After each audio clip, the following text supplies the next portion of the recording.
Bonjour et bienvenue pour ce nouveau webinaire proposé par Mano Médical. Nous sommes ravis de vous retrouver aujourd'hui en compagnie du docteur Nathalie Loriot. Bonjour Nathalie. Bonjour. Spécialiste en imagerie. Donc l'idée c'est de se retrouver aujourd'hui pour parler échocardiographie et plus précisément de deux cas cliniques que sont la cardiomyopathie hypertrophique et les sténoses des gros troncs. Alors, n'hésitez pas à poser toutes vos questions durant ce webinaire. Nous y répondrons à l'issue de la présentation. Avant juste de vous laisser en compagnie du docteur Loriot, je vous rappelle ou je vous précise donc que ce webinaire aujourd'hui s'inscrit dans le cadre d'une série de 4 rendez-vous, puisque nous avons pu nous retrouver précédemment pour parler échocardiographie bidimensionnelle, puis échocardiographie TM et Doppler, et récemment, plus récemment, pour parler de deux cas cliniques, la maladie valvulaire dégénérative et la cardiomyopathie dilatée. Donc ces webinaires sont disponibles en replay soit sur notre chaîne YouTube, soit sur notre site www.manomedical.com, rubrique formation. Donc n'hésitez pas à aller sur l'un ou l'autre pour les visionner dès que vous avez un petit moment en replay. Voilà, je vais donc pouvoir vous passer la main, Nathalie, et je vous souhaite donc à tous un très bon webinaire. Merci Evelyne pour cette présentation, ce rappel. Alors moi, je vais vous parler effectivement aujourd'hui de la maladie, la sténose des gros troncs, et puis je vais commencer par la cardiomyopathie hypertrophique du chat. J'ai traité au niveau de la sténose, j'ai choisi la sténose pulmonaire. Le temps imparti est assez court et je m'aperçois qu'en fait, il vaut mieux traiter moins de choses avec un petit peu plus de temps que de traiter tout à toute vitesse. La sténose pulmonaire, vous verrez, le principe est exactement le même avec la sténose aortique. Et puis après, si vous êtes intéressé à revoir ces thèmes traités ou traités différemment, n'hésitez pas à le faire savoir à Mano Médical qui me le fera savoir. Et on pourra adapter éventuellement des prochains webinaires en fonction de vos souhaits. Voilà, alors l'idée c'est d'essayer d'être un petit peu interactif, donc vous allez voir j'ai fait pas mal de questionnaires pour que vous puissiez me donner votre avis et votre interprétation des images. Donc essayez d'avoir une feuille et un crayon à côté de vous pour pouvoir noter les observations que vous faites sur les images de manière à pouvoir répondre éventuellement ultérieurement à mes questions. Donc on démarre par deux cas cliniques de cardiomyopathie hypertrophique chez le chat. Donc là, ce premier cas, c'est Malo, qui est un chat européen âgé de 4 ans, qui a un souffle détecté lors de la consultation vaccinale qui est de 3/6. Alors, je vous rappelle, un souffle de 3/6, c'est un souffle qu'on n'entend que d'un côté, par contre, qui est nettement audible. Il n'y a pas de symptômes du tout rapportés et mon associé me demande de faire une échographie cardiaque pour faire un bilan et essayer de déterminer ce qui se passe et ce qui se cache surtout derrière ce souffle. Alors, la première question que je voudrais vous poser avant de démarrer ce cas clinique, c'est pourquoi est-ce qu'on fait une échocardiographie sur ce chat? Donc, Evelyne, si vous pouvez lancer le premier sondage. Donc, il y a plusieurs réponses possibles. L'écho n'est pas utile, la radio pourrait suffire. Pour déterminer la nature des lésions cardiaques, pour décider de la mise en place d'un traitement préventif ou pour informer et pouvoir agir vite en cas de symptômes évocateurs d'une maladie cardiaque. Donc voilà, d'après vous, est-ce que c'est effectivement cet examen que vous auriez prescrit en premier lorsque vous entendez un souffle asymptomatique sur un chat? Pour l'écho n'est pas utile, la radio pourrait suffire. Personne n'a choisi cette réponse. 95% pour la deuxième réponse, 63% pour la troisième et 47% pour la quatrième. Alors, effectivement, c'était la deuxième et la quatrième réponse qui sont dominantes dans la décision de faire une échographie cardiaque. Alors, pour déterminer la nature des lésions, c'est la seule manière, effectivement, de pouvoir savoir ce qui se passe à l'intérieur d'un cœur. La radio, bien évidemment, elle nous renseigne sur une atteinte pulmonaire et éventuellement sur une cardiopathie décompensée. Mais elle ne nous renseigne pas sur la nature des lésions. Donc, il faut faire une échographie cardiaque. Et souvent, si on suspecte des dilatations au niveau cardiaque, eh bien, on va compléter dans un deuxième temps par la radiographie. Mais la radiographie arrive bien en deuxième. La mise en place d'un traitement préventif, c'est pas ça qui va vraiment motiver l'examen échographique. Ce qui va motiver la mise en place d'un traitement, c'est après l'examen échographique, parce qu'on a des signes de décompensation. Tant qu'on n'a pas de signes de décompensation, il n'y a aucune recommandation à mettre en place un traitement préventif. Et puis après, pour informer, pouvoir agir vite en cas de symptômes évocateurs, ça c'est vraiment important. Et c'est en tout cas en ce qui me concerne, c'est une des raisons pour lesquelles je motive les clients à faire dépister leur animal. Parce que tant qu'on ne sait pas exactement de quoi il s'agit, on a du mal à faire de la prévention auprès des propriétaires et ça, ils le comprennent très bien. Et éventuellement, s'il y a une indication avant une anesthésie également, puisque l'anesthésie peut provoquer la décompensation. Et la décompensation, notez qu'elle ne se provoque pas forcément le jour de l'anesthésie. Ce n'est pas un risque de mourir pendant l'anesthésie, c'est un risque de décompensation dans les 4 jours qui suivent à peu près l'anesthésie, soit au réveil, on a de temps en temps des œdèmes pulmonaires au réveil, soit quelques jours après l'anesthésie. Donc, c'est en ça que l'échographie permet de prévenir et de savoir qu'on est sur un animal qui présente un risque de décompensation dans les 4 jours. Alors, voilà les examens, les images échographiques sur Malo. Donc, vous avez à gauche l'image en film. Donc, j'espère que vous êtes tous avec une bonne connexion pour pouvoir voir l'image à vitesse normale. Et puis, à droite, vous avez une image en diastole avec la mesure des différentes épaisseurs des parois cardiaques. Donc, je vous laisse regarder ces images, voir ce que vous en pensez, qu'est-ce qui vous paraît anormal.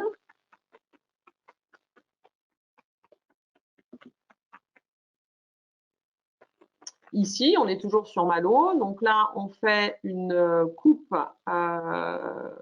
Ici en haut, on fait une coupe transaortique où on mesure ici le diamètre de l'atrium gauche et le diamètre de l'aorte. Donc, on a ici l'auricule gauche, on a ici l'atrium gauche, pardon, et ici l'auricule gauche. Voilà, vous avez en dessous l'image en film, en dynamique. Et puis là, à droite, le film que je mets en route, vous avez le cœur en coupe longitudinale. Vous allez observer ici la crosse aortique avec la chambre de chat du ventricule gauche ici, l'atrium gauche qui est ici avec la valve mitrale qu'on voit, et au-dessus, on a l'atrium droit et ici, le ventricule droit.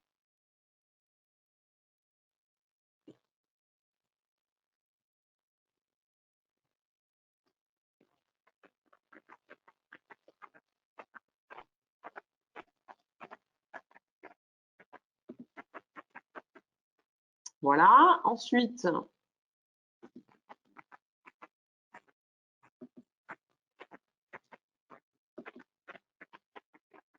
l'examen Doppler. Donc, l'examen échocardiographique, tel que vous avez vu dans mes autres présentations, elle se présente toujours de cette manière-là. Enfin, en tout cas, moi, je procède toujours de cette manière-là. C'est que je commence par du bidimensionnel.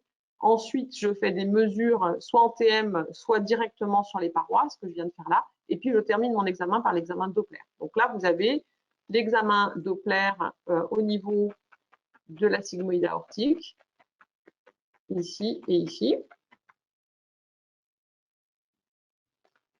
Donc, regardez, notez ce que vous observez.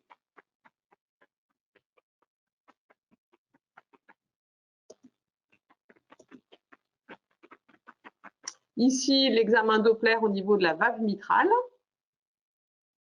Donc, sur l'image de gauche. Voilà, on observe l'ouverture mitrale E et l'ouverture mitrale A, ici, les deux pics. Voilà, qu'est-ce que vous observez? Et puis, sur la droite, c'est la mesure du temps du T-arrivé, du temps de relaxation isovolumétrique. Donc, c'est la durée entre la fin de la systole. Ici, vous avez la trace, la marque de l'éjection aortique. Et ici, vous avez l'éjection, enfin la succion ventriculaire, pardon, l'accélération mitrale. Eh bien, la durée entre la fin de la fermeture des sigmoïdes aortiques et le début de l'ouverture des valves mitrales, cette durée-là, c'est ce qu'on appelle le T arrivé. Donc, vous avez les valeurs qui sont notés en haut. Donc, le bilan des mesures qui ont été faites sur ce chat, j'ai mis les mesures essentielles. Le rapport atrium gauche sur... Oups, excusez-moi, j'ai été un peu vite. Le rapport atrium gauche sur aorte, à 1,7. La valve mitrale, les différentes valeurs. Et la valve aortique, les différentes valeurs.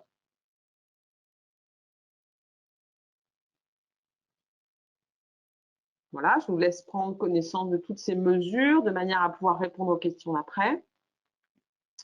Qu'est-ce qui vous paraît anormal? Qu'est-ce qui vous paraît modifié? Alors, qu'est-ce que vous avez observé sur ce chat? Est-ce que vous avez vu un trouble de la contractilité ou est-ce que vous suspectez un trouble de la contractilité? Est-ce que vous avez vu des modifications au niveau de l'écogénicité de la paroi du ventricule gauche? Y a-t-il une dilatation de l'atrium gauche? Y a-t-il un épanchement péricardique ou un épanchement thoracique sur ce chat? Et y a-t-il une sténose aortique? Ou souvent, chez les chats atteints de cardiomyopathie hypertrophique, c'est des sténoses sous-aortiques, en fait, hein, parce qu'il y a le bourrelet septal qui épaissit et qui provoque secondairement une sténose sous-aortique. Alors, la dilatation de l'atrium gauche, pour l'instant, vous l'avez vu pour la majorité d'entre vous.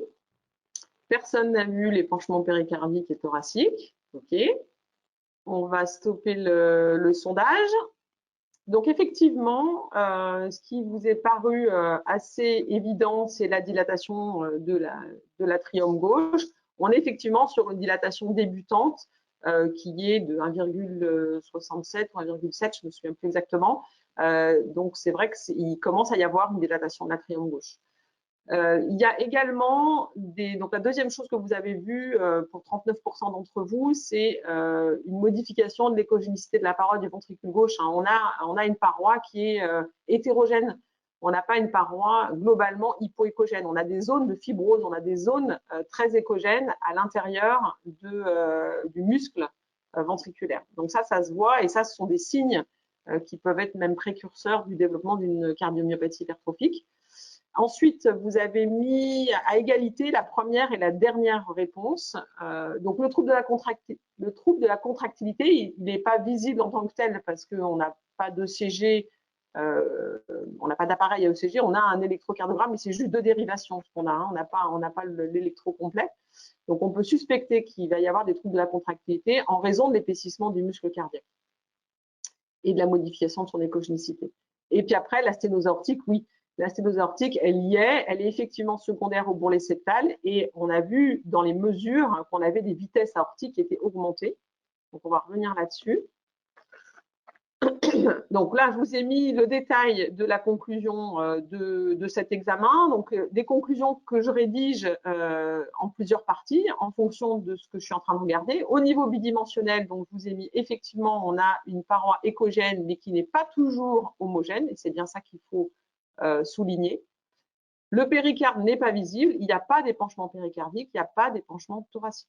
Donc ça, c'est important aussi parce que c'est souvent les chats décompensent directement, hein, ils ne passent pas par le stade œdème pulmonaire, ils passent directement en stade épanchement thoracique, dans la majorité des cas. Les cavités atriales ont une taille légèrement supérieure à la normale, donc c'est l'atrium gauche en l'occurrence, on est à 1,67. La valve mitrale, il n'y a pas de souci, il n'y a pas d'anomalie. La tricuspide, il n'y a pas d'anomalie non plus. L'aorte et le tronc pulmonaire ne sont pas dilatés et on n'a pas d'épanchement péricardique ni thoracique. Donc ça, c'est l'examen en bidimensionnel. L'examen temps mouvement nous permet de faire des mesures soit en direct sur le muscle, c'est ce que je vous ai fait, en mettant votre image avec le ciné-loupe, vous mettez votre image en télédiastole, donc fin de diastole, et vous mesurez les différentes épaisseurs du septum et de la paroi du ventricule gauche. Et là, vous voyez qu'on est sur des valeurs retenues qui sont 5 mm, et là, on est à 0,7 et là, on est à 0,6. Il y a un SAM, donc le SAM, c'est le Systolic Anterior Motion. Donc, en fait, c'est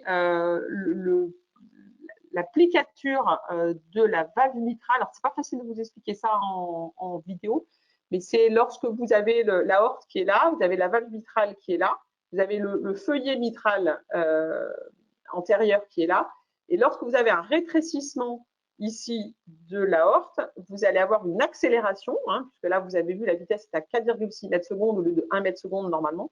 Et cette valve ici, elle va être aspirée par le flux sortant. Et du coup, en étant aspirée, elle se plie. Et vous avez déjà le bourrelet qui diminue le diamètre, plus la valve qui se plie, qui diminue encore le diamètre. Donc, ce qui fait que ça aggrave en fait la sténose. Donc, dans ces cas-là, il y a effectivement une obstruction de la chambre de chasse du ventricule gauche en fin de systole. Donc là, elle est présente. Et puis les muscles papillaires qui sont épais et hyper échogènes. Au Doppler, qu'est-ce qu'on s'aperçoit? Eh bien, que la vitesse maximale est à 5 mètres secondes, alors que la norme c'est 1 mètre seconde. Qu'il y a une insuffisance mitrale. Alors on la voit bien lorsque l'on fait le Doppler transmitral. Vous avez bien vu qu'il y avait le E et le A. Et ça, c'est l'ouverture et fermeture de la valve mitrale en diastole. Et vous voyez que dans la phase de systole, on a également des vélocités extrêmement élevées qui vont… alors, je n'ai pas la mesure en tête, je ne vais pas revenir en arrière, mais on a des vitesses élevées au niveau de la valve mitrale. Et sur votre échographe, quand vous avez une vitesse de 4 mètres secondes, par exemple, il vous donne automatiquement la pression intra-auriculaire estimée, puisque la pression dans l'atrium gauche va dépendre de la vitesse du sang. La différence de pression entre l'atrium gauche… Attendez, je recommence. La vitesse va dépendre de la différence de pression entre le ventricule gauche et l'atrium gauche. Donc, lorsque l'on a une augmentation des vitesses, on a une augmentation des pressions, de la différence de pression. Et à partir de là, il y a une équation qui nous permet d'établir la pression intra-auriculaire gauche. Donc là, en l'occurrence, la pression était donnée à 195 mm de mercure. Et à ça, je rajoute 10 mm de mercure, qui est la pression normale dans une oreillette gauche qui est tout juste dilatée. Une oreillette gauche très dilatée, on va la mettre à 15 mm de mercure. Et on va donc rajouter 15 mm de mercure à la différence de pression entre l'atrium gauche et le ventricule gauche. Bon, j'espère que j'ai été claire. Donc là, ça nous donne une pression à 205 mm de mercure, ce qui est quand même important. Donc ça veut dire qu'on va avoir un risque de dilatation possiblement assez rapidement. On a toujours ce problème en échographie cardiaque, c'est qu'on fait l'échographie à un temps T et on ne sait pas du tout si l'animal est en train d'évoluer depuis 15 jours ou s'il est en train d'évoluer depuis 2 ans. On n'a pas cette information-là. Donc la cinétique est importante et là, ce sera typiquement un animal qu'il faudra surveiller, qu'il faudra revoir dans 6 mois et peut-être pas attendre 1 an avant de le revoir parce qu'on va être à un stade où ça risque de décompenser. Si pour l'instant il n'a pas de symptômes, il risque d'en avoir rapidement. Le TRIV est à 95 millisecondes, pardon. Donc là, c'est une valeur qui est supérieure à 60. En général, sur un chat normal, on est entre 40 et 50. Sur un chat de plus de 10 ans, on est au-delà de 60. Bon, là, on a un chat de 4 ans, on est à 95. Donc, on est sur une atteinte de la fonction systolique. Donc, la conclusion, c'est qu'effectivement, Malo est bien atteint d'une cardiomyopathie hypertrophique, qui est une cardiomyopathie symétrique. Le septum et la paroi postérieure du ventricule gauche sont épaissis. On a des vitesses aortiques qui sont quand même importantes. On a une fonction systolique qui est atteinte. Donc, on n'a pas pour l'instant de signe de décompensation, puisqu'il n'y a pas de symptômes. Mais c'est vrai que ce sont des animaux que personnellement, je mets sous traitement à base de diltiazem. Et avec une surveillance importante, puisque pour moi, il y a un risque important de dilatation brutale de l'atrium gauche. Voilà. Et donc, ce chat, je le revois dans 6 mois. Voilà sur ce premier cas de cardiomyopathie hypertrophique sur un animal asymptomatique. Le deuxième cas, c'est un chat qui vient en consultation pour des vomissements. Et c'est une chatte qui a 18 mois. Donc, vomissement, régurgitation depuis 48 heures. Elle a une dyspnée importante et le reste de l'examen est dans les normes. Qu'est-ce que vous allez faire comme examen en priorité? Donc là, vous n'avez qu'une seule réponse. Vous faites une radiographie du thorax, une écho T-FAST ou une échographie cardiaque. Donc, je vais laisser, voilà, Evelyne lancer le sondage. Donc, oui, vous dites majoritairement la radiographie du thorax. Alors, effectivement, c'est le premier réflexe qu'on a parce qu'il y a une dyspnée. Après, faites attention, les chats sont quand même sensibles et sur des dyspnées, la radiographie du thorax, elle peut aggraver la situation. Donc, il faut vraiment juger en fonction de l'état de l'animal et en fonction de comment il se laisse faire. En premier, en tout cas, c'est les côtés FAST qu'on mettrait en place. Notamment, ça va être intéressant de voir si on a un épanchement ou si on n'a pas. Donc, c'est à vous de choisir entre la radiographie et les côtés FAST. Donc, les deux sont des choses que l'on fait et que l'on va mettre en place assez rapidement. Si vous n'avez pas l'habitude de faire de l'écho-téfaste, la radiographie du thorax, vous la faites en mettant le chat en décubitus sternal, en faisant une radio dorso-ventrale. Et vous faites juste un cliché comme ça, ne vous embêtez pas à l'étirer, à le mettre juste pour voir si on a ou pas un épanchement. S'il y a la présence d'un épanchement à la radio, donc une radio qui est blanche, vous passez tout de suite à l'écho-téfaste. Et puis l'échographie cardiaque, elle viendra effectivement en deuxième temps, lorsque l'on cherchera à trouver l'origine de cet épanchement, l'origine de ces modifications et qu'on voudra éliminer une origine cardiaque ou confirmer une origine cardiaque. Je vous ai mis ici la radio qui a été faite sur Nala. Donc Nala avait une dyspnée qui n'était pas très importante, ce qui fait qu'on a pu faire la radio sans problème. Et effectivement, on voit qu'il n'y a pas d'épanchement thoracique. Mais par contre, je vous ai laissé un peu le temps de regarder. Je vais me remettre sur les radios pour vous faire le commentaire de la radio. Donc, qu'est-ce que vous allez regarder sur ces radios? Vous voyez qu'ici, il y a une opacification qui est plutôt ventrale, que la silhouette cardiaque, elle est visible, mais elle est masquée par cette opacification. Une opacification qui est à la fois interstitielle et bronchique, hein, qui fait un aspect en nuage, hein, en verre dépoli, sur la partie basse. Alors là, je vous ai fait la description complète de la radio. Ce qui m'importe de voir, c'est de rechercher les causes de dyspnée. Donc, pas de fracture de côte, pas de signe de hernie diaphragmatique et pas de masse pulmonaire. Donc déjà, j'ai éliminé toutes ces causes de dyspnée. Ensuite, la radio, qu'est-ce que j'ai pu voir? Voilà ce que je vous ai dit, une diminution de la visibilité de la silhouette cardiaque, une augmentation du contraste pulmonaire avec une opacification péribronchique et bronchique avec un aspect qui est plutôt nuageux. Donc ça me permet de dire, bah oui, il y a bien une atteinte pulmonaire, saignement, parasitisme, œdème pulmonaire, pneumonie par faute de déglutition. À ce stade-là, je ne peux pas tellement m'avancer plus. Donc, on sait que le chat fait des œdèmes pulmonaires souvent dans les lobes crâniaux et souvent répartis un peu n'importe où, que la phase d'œdème pulmonaire est extrêmement rapide chez le chat, que l'œdème pulmonaire du chat ne fait pas tousser. Le chat va passer très rapidement en dyspnée avec un épanchement thoracique. Donc, étant donné qu'on suspecte sur cette radio une augmentation de la taille du cœur, notamment sur la radio de face, on décide de partir en échographie, même si, enfin en échographie cardiaque, même si sur ce chat, il n'y a aucun souffle, hein, je vous rappelle. Là, je vous ai mis cette image que j'ai tout le temps à côté de moi, que je montre tout le temps aux jeunes vétérinaires qui travaillent ici à la clinique, qui est une image, une synthèse des différents types d'œdème pulmonaire que nous avait donné Paul Barthez lors d'une formation au GEM. Et que je trouve très intéressante parce que ça montre vraiment le polymorphisme de l'œdème pulmonaire chez le chat et c'est vraiment un piège. Donc voilà, gardez peut-être cette image quelque part, elle est très intéressante. Excusez-moi, j'ai des soucis pour changer de diapo. Alors, maintenant, on passe à l'échographie. Donc, je vais faire comme tout à l'heure, je vous montre des images. Ici, vous avez à gauche l'image diastolique, donc en télédiastole, et à droite, vous avez l'image en systole de la coupe champignon. Donc, examinez-la bien, regardez bien les différentes structures. L'examen bidimensionnel.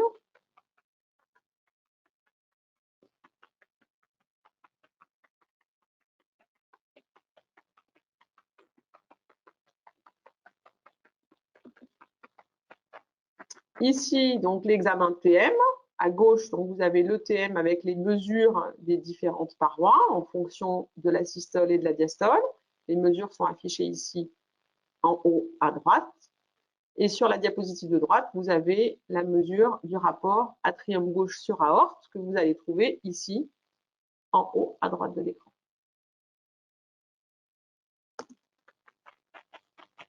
Ici, l'image en coupe longitudinale. Donc, on retrouve l'atrium gauche ici. Vous avez l'aorte ici, l'atrium droit en haut, le septum ici, et la paroi postérieure du ventricule gauche. On voit des cordages tendineux, on voit un petit peu la valve mitrale.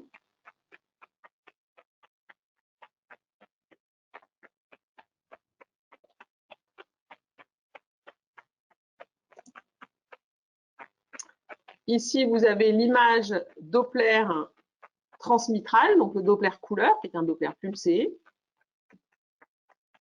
Donc, on examine le flux transmitral. Donc, notez bien ce que vous observez. Donc, à gauche, on a le flux aortique qui est un petit peu pris dans le Doppler couleur. Hein. Et puis, sinon, on a le flux avec l'atrium gauche ici, le ventricule gauche au-dessus.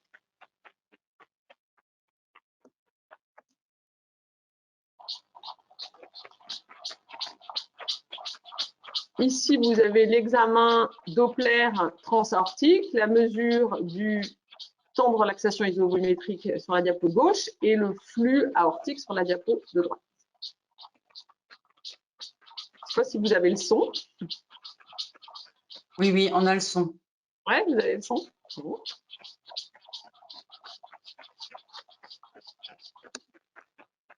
Alors, je vous laisse répondre à ces questions.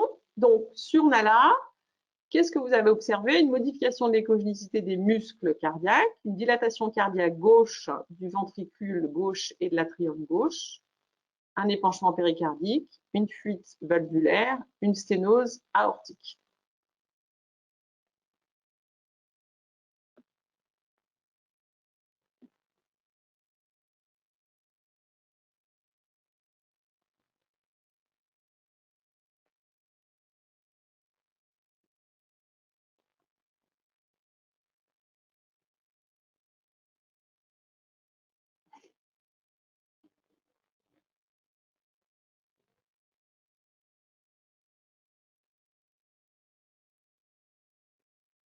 Bon, personne n'a vu l'épanchement péricardique.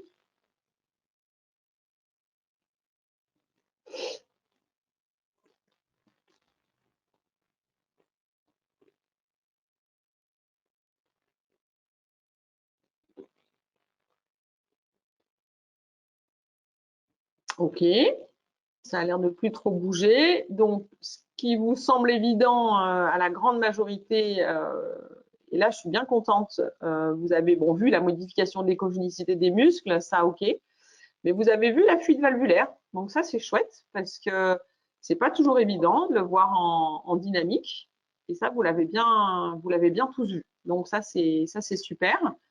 Il y a effectivement un début de dilatation de l'atrium gauche qui vient donc ça secondairement à la cardiomyopathie. Et puis, on a également une sténose sous-aortique qui est secondaire au bourrelet septal avec des vitesses qui sont juste supérieures à la norme. Donc ça se voit aussi sur ce cas-là. Alors, le compte-rendu que je rédige à la suite de cet examen, l'étude bidimensionnelle, eh bien, on voit que les parois sont hypoéchogènes, mais pas toujours homogènes, que le péricarde n'est pas visible, donc effectivement, il n'y a pas d'épanchement péricardique et il n'y a pas d'épanchement thoracique. La cavité atriale gauche est dilatée, hein, on est à 1,7, pas d'anomalie au niveau des valves, et puis pas de dilatation non plus visible sur le tronc pulmonaire et sur l'aorte, pas d'épanchement thoracique non plus, et pas de volute, pas de thrombus. On peut s'attendre lorsque l'on a une dilatation de l'atrium, là qui était quand même un peu plus importante que sur l'autre chat, même si le rapport semble pas si loin, pas si éloigné. Là, on a quand même l'auricule gauche qui est assez dilatée, et on pourrait s'attendre à avoir des volutes. En tout cas, il faut les chercher. Donc les volutes, c'est de l'image, on a l'impression de vraiment voir du sang, on voit quelque chose qui tourne à l'intérieur de l'atrium gauche, et ça, c'est souvent des volutes pré-thrombotiques. Et donc, derrière, on a quand même un risque d'avoir des thrombus qui vont être libérés dans la circulation. Si on fait l'étude temps mouvement, eh bien là, on s'aperçoit que le septum est à 0,6 pratiquement millimètres, hein, alors qu'il devrait être inférieur à 5 mm, et que la paroi postérieure, on est aussi à 0,6, hein, alors qu'on devrait avoir 5 mm. Donc, on a un épaississement et du septum et de la paroi postérieure du ventricule gauche, sans répercussion pour le moment sur la fraction de raccourcissement. Il n'y a pas de succion au niveau de la valve mitrale, donc on ne voit pas de plicature de cette valve mitrale. L'aorte, vous voyez qu'elle est à 3,2 mètres secondes, donc ce n'est pas aussi important que tout à l'heure. Mais par contre, il y a quand même un rétrécissement au niveau de la chambre de chasse du ventricule gauche et une accélération du sang au travers de l'aorte. On a donc une obstruction de la chambre de chasse en fin de systole. Donc voilà, je vous ai mis partiellement. Les muscles papillaires sont assez épais. Et le TRIV, pour l'instant, il est à 44 millisecondes, donc il est dans la norme. Au Doppler, on observe une insuffisance mitrale qui est très nette et une augmentation des vitesses transortes. Donc, on a un examen cardiaque, un examen échographique qui nous permet de dire que oui, il s'agit d'un œdème pulmonaire cardiogénique parce qu'on a une cardiomyopathie hypertrophique avec une probabilité de voir apparaître une forme obstructive. Alors, dans ce cas-là, il n'y a pas de consensus pour des stades qui sont comme ça au niveau de l'utilisation du pimobendan.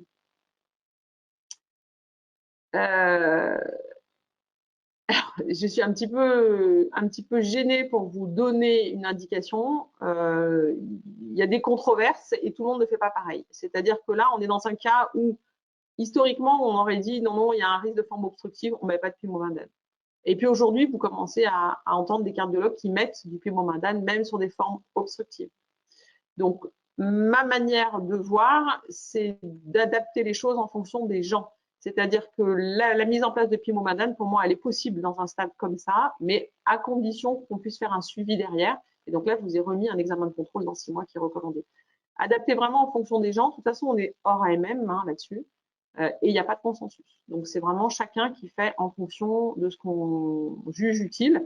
Là, il y a un œdème pulmonaire, donc il y a besoin de le mettre sous furosémide, ce chat, pour le soulager, parce qu'il y a une dyspnée. Et le pimobendan, il faut qu'il y ait une surveillance derrière. En tout cas, pour le moment, c'est ce que je recommande. Voilà. Voilà pour ce deuxième cas. Et puis, le dernier cas, c'est un cas de sténose. Donc, du coup, ah oui, je vous ai mis des diapos, pardon, excusez-moi, j'avais oublié, je vous ai mis des diapos de résumé sur la cardiomyopathie hypertrophique. Comme je sais que cette vidéo va passer en replay, vous aurez le temps de les lire et de les regarder. Je vous ai divisé les choses en signes directs et signes indirects. Je ne vais pas les lire, ça n'a pas d'intérêt. Ça va reprendre tout ce dont je viens de parler, mais de manière synthétique. Comme ça, vous pouvez les noter quelque part, les avoir sous la main, les photographier.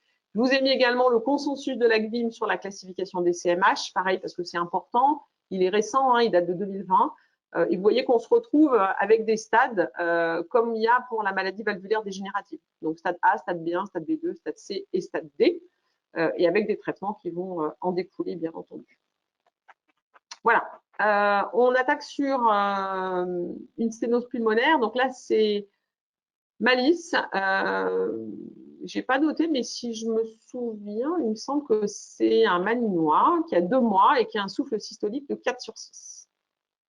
Voilà. Et donc là, c'est un de mes confrères qui nous le réfère pour un bilan échocardiographique.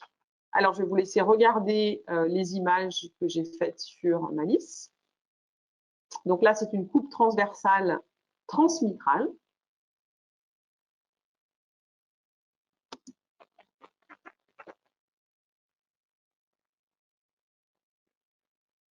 Donc là, on est transaortique. L'aorte est au milieu. L'atrium droit, le ventricule droit. Là, on a un petit bout d'atrium gauche. Sinon, l'atrium droit est là, le ventricule droit est là, l'aorte est là. Là, c'est l'examen temps-mouvement de Malice. Donc, un examen temps-mouvement qui se fait sur la coupe champignon en plaçant l'axe perpendiculaire ici à la part postérieure et normalement perpendiculaire au septum. Vous voyez qu'ici, j'ai un petit peu de mal à me mettre perpendiculaire au septum. Donc, je suis un petit peu en biais, donc je surestime l'épaisseur du septum.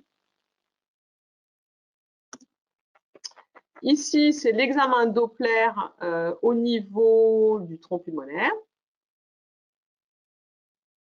Donc, on a ici l'éjection de l'aorte et on a ici l'éjection au niveau du tronc pulmonaire. Donc, il faut avoir bien réglé son Doppler. Hein. Donc là, vous voyez, le Doppler, il est réglé. Ah ben, c'est un film, pardon. Oups. Là, le Doppler, il est réglé sur 60 cm. Hein. 60 cm/s, la vitesse.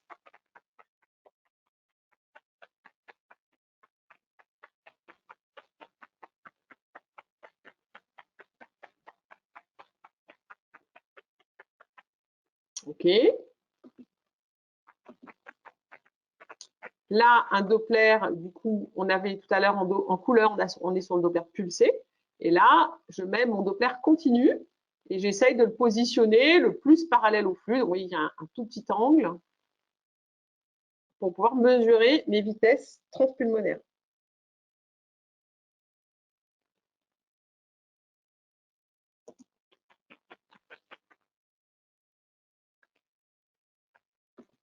ici, on fait un examen au niveau de la valve tricuspide. Donc, Doppler couleur au niveau de la valve tricuspide. Et je vous ai mis une image ici en systole. Bon, je vous aide. Hein. Hop, pardon. Ça ne marche pas comme ça. Alors, qu'est-ce que vous en avez pensé de cet examen? Qu'est-ce que vous avez vu? Un aplatissement du septum sur la coupe petit axe, une dilatation du tronc pulmonaire, une dilatation de l'atrium droit, un épaississement sous-valvulaire, une insuffisance tricuspidienne. Est-ce que vous avez vu ça? Qu'est-ce que vous avez vu sur ces images? Alors, je précise juste, Nathalie, que sur le premier choix, en fait, on a un petit décalage. Enfin, il me semble que la réponse n'est pas la même que celle que vous proposiez. Ah oui, oui, Vous me l'insuffisance confirmez? tricuspidienne. Alors, attends, je vais regarder ce qu'il y a marqué sur le sondage. Une insuffisance tricuspidienne, une dilatation du tronc pulmonaire, une dilatation de l'atrium droit, un épaississement sous-valvulaire. Ah, il y a 2 fois la dilatation du tronc pulmonaire. Et il n'y a pas Ah oui. l'aplatissement du septum. Bon, c'est pas grave. Voilà. On va se débrouiller comme ça. Alors, la première question, en fait, l'aplatissement du septum, c'est quelque chose qu'il faut rechercher dès qu'on fait de la cardiopathie congénitale, parce que c'est un signe d'hypertension à droite. Donc, c'est très évocateur d'un problème sur le cœur droit, du coup, et donc d'une sténose, ou tétralogie de Fallot, ou des cardiopathies plus compliquées. Mais en tout cas, dès qu'on a une sténose, on a une augmentation des pressions à droite. Donc, forcément, la pression dans le ventricule droit étant augmentée, le septum est aplati. Donc, c'est pour ça qu'il faut absolument regarder si on a un aplatissement du septum. Sur ce cas en particulier, il n'y avait pas d'aplatissement du septum, en tout cas pas encore. Je vous rappelle qu'on est sur un chiot de 2 mois. Donc, il y a sûrement des choses qui vont évoluer dans le temps. Alors, vous avez tous vu la dilatation du tronc pulmonaire. Bon, ça, on est OK. La dilatation de l'atrium droit et l'épaississement sous-valvulaire aussi, hein, il est bien visible. Bon, je vois que vous n'avez pas osé tous voter, hein, parce qu'il n'y en a pas la moitié qui ont voté. Alors, c'est moins facile ça, hein. On est sur des choses qui sont plus compliquées, les cardiopathie congénitales.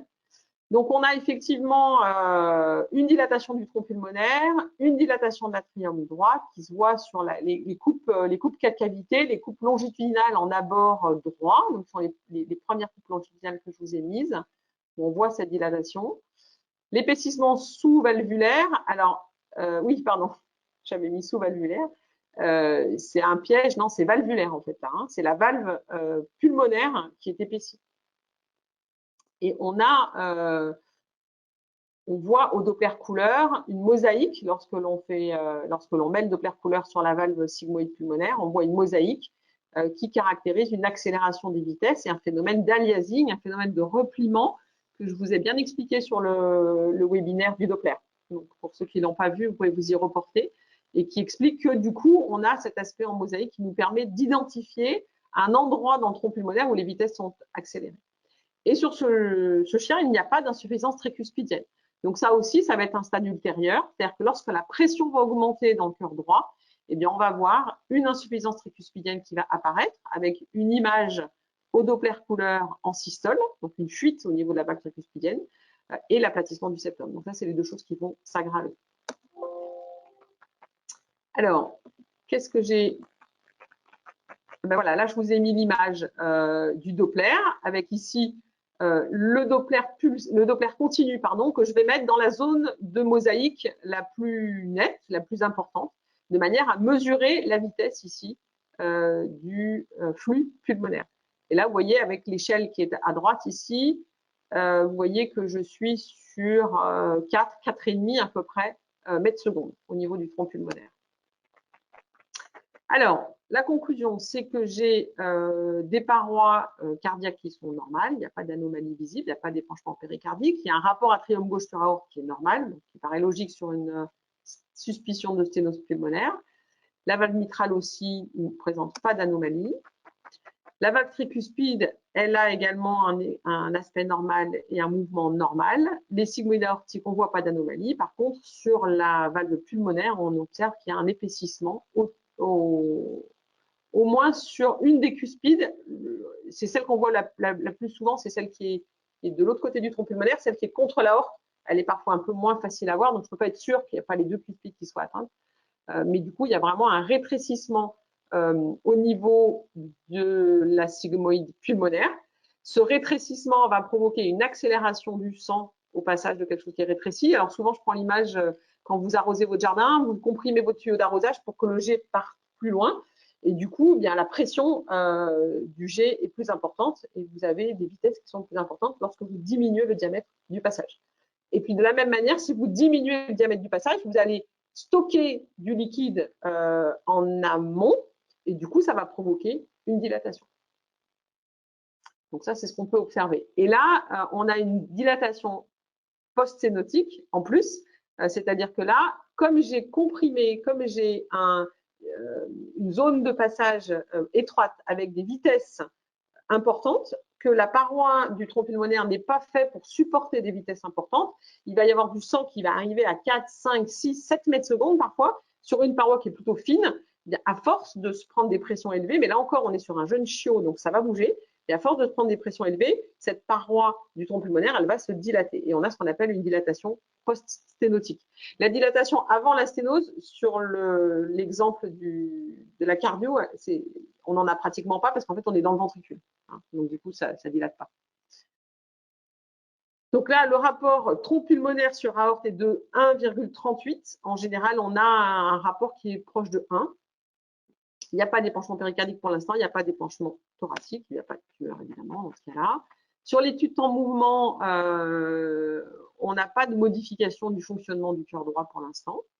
Et il n'y a pas de signe d'hypertension à droite, puisque le septum n'est pas aplati.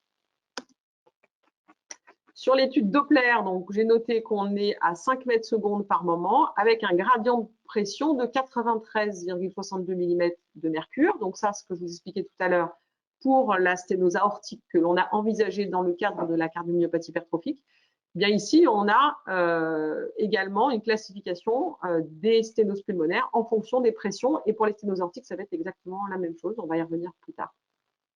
Pas d'insuffisance pulmonaire détectée, donc on n'a pas d'insuffisance au niveau de la tricuspide, pardon, et pas d'insuffisance au niveau de la sigmoïde pulmonaire, parce que lorsqu'on a des valves qui sont mal formées, vous pouvez avoir une sténose, c'est-à-dire à la fois c'est rétréci, et à la fois quand c'est fermé, ça ne coapte pas. Donc à la fois on a une insuffisance, on a et une sténose et une insuffisance sur la valve.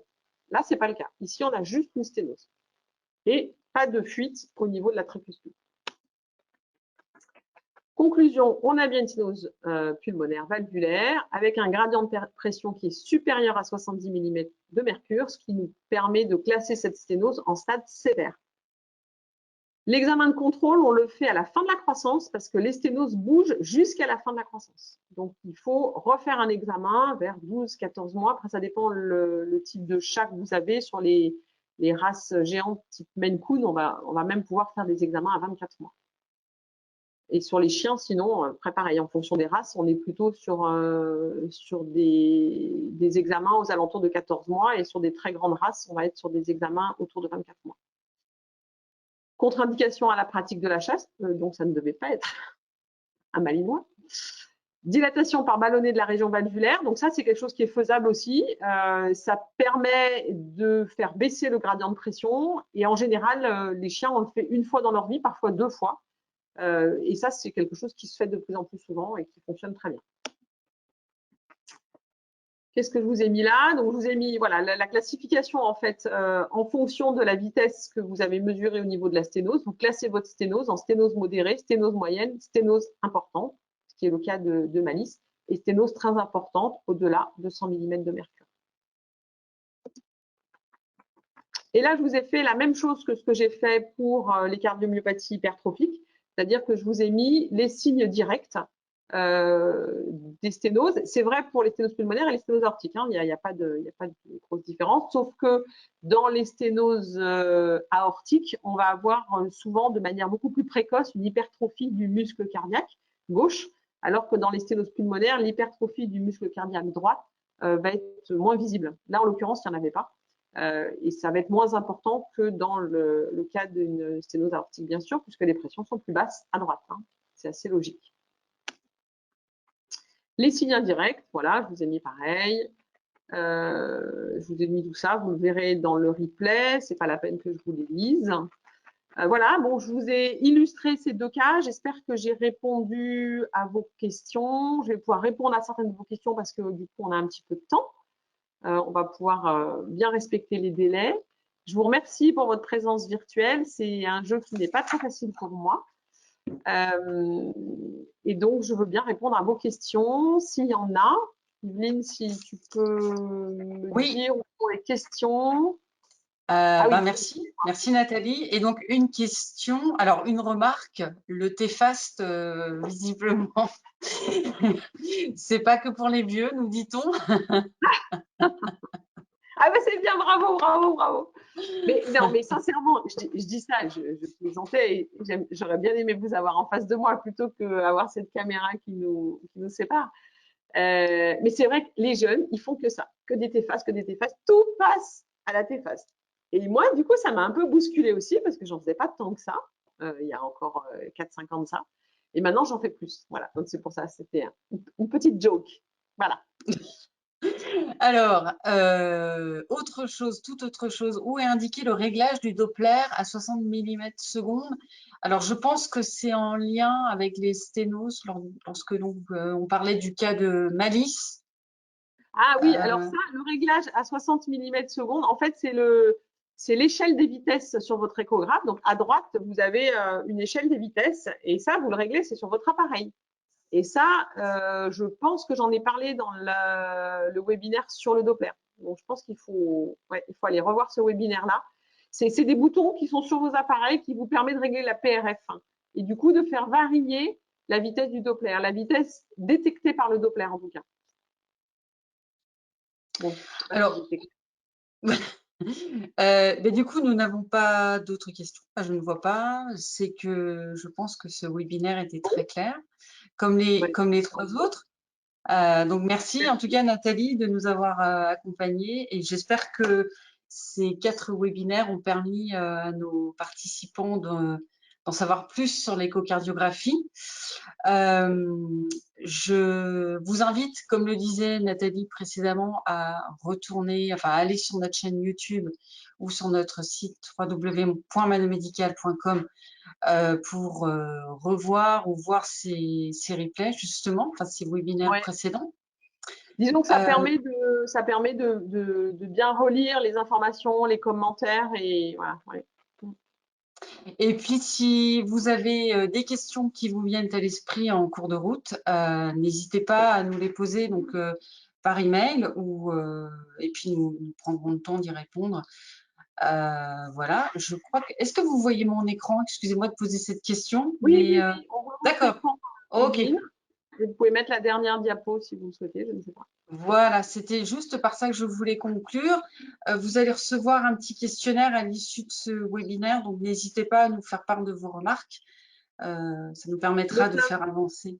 Pardon? Ouais, notamment sur, je voulais dire sur les films. L'échographie, c'est compliqué et je sais que les films en webinaire, c'est pas facile à passer parce que c'est un peu au ralenti. Donc j'espère que vous souffrez pas trop de la qualité des connexions et que voilà, vous arrivez quand même à lire une échographie qui est un petit peu au ralenti. N'hésitez pas à bien commenter là-dessus. C'est ça. En fait, malheureusement, nous, on n'a pas la main sur votre débit, enfin, à chacun d'entre vous. Donc, effectivement, on ne peut pas forcément maîtriser ce paramètre. Ouais, Voilà. Donc, en tout cas, merci encore une fois à tous. Merci Nathalie de vos merci. interventions riches et détaillées. Et puis, si vous avez des questions concernant nos équipements, n'hésitez pas à revenir vers nous, soit par mail, soit par téléphone. Vous pouvez également aller sur notre site. Voilà, en attendant, je vous souhaite à toutes et à tous une bonne après-midi et à très bientôt. À bientôt Merci. Nathalie. À très bientôt. Merci Au beaucoup. Merci. revoir. Au revoir.